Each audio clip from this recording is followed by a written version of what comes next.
Hi everyone, it's Aoife here from womenshealthdublin.ie. I just wanted to go over today some breathing exercises postpartum, and I suppose where we start in our rehab journey. Even at this stage, I am 8 days postpartum, so 8 days after delivery, and I've already started this week just working on my breath and my pelvic floor. So I just wanted to go over that with you. Just to direct other mums out there as to when should they start and what should they start with. Okay, so please excuse me, I'm 8 days postpartum. So talking about diaphragmatic breathing first, I've spoken about this before. Your pelvic floor and your diaphragm are part of this big abdominal cylinder. So the tummy muscles, the back muscles, your obliques, your diaphragm, and your pelvic floor down the bottom. So as your diaphragm drops, your pelvic floor drops, which means your pelvic floor lengthens or relaxes. And as your diaphragm lifts, your pelvic floor lifts or contracts. So when you breathe in, your lungs expand, your diaphragm drops, and your pelvic floor lengthens. As you exhale, your diaphragm lifts, your tummy muscles engage, and your pelvic floor muscles lift and engage. So in this first week postpartum, if you have pain, be it from a section or down in the pelvic floor and the perineum, if you've had a tear or an episiotomy, if you're in a lot of discomfort, we obviously don't want to irritate the area, but we can start with some diaphragmatic breathing. So that will slowly wake up your pelvic floor without having to really actively contract them.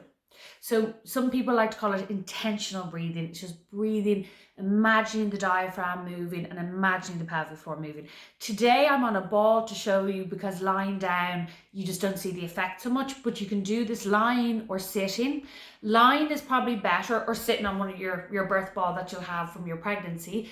If you're sitting on the couch, you might just be a bit dumped down in your posture and it might be harder for things to move. So even I do this lying in bed at night feeding baby or before I go to sleep just to relax myself. So once or twice a day for about 5 minutes will be amazing. Okay, so what we're going to do is you can either hands on the tummy, or where I like to go is on the sides of the rib cage, so that we do a breath in through the nose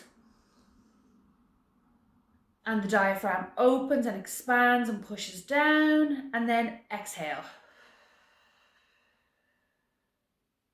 So again, big deep breath in through the nose into where my hands are. Hold for 1 or 2 seconds and slowly exhale through the mouth.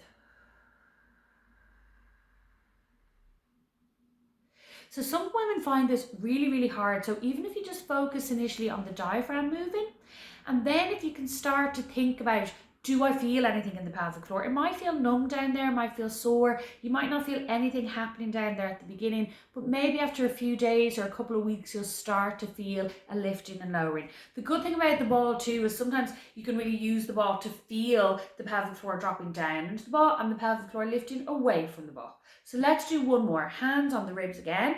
Big deep breath into the lower rib cage. And my pelvic floor should lift, push down into the ball, and then exhaling.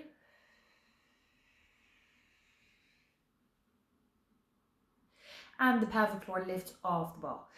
Tummy muscles should engage too, but again, just naturally with your breath. So we don't want you to brace your tummy or squeeze everything in. Just breathe with your intention of diaphragmatic moving. Breathe in as much as you can and exhale slowly as much as you can. And you just might start to feel those tummy muscles contracting at the end.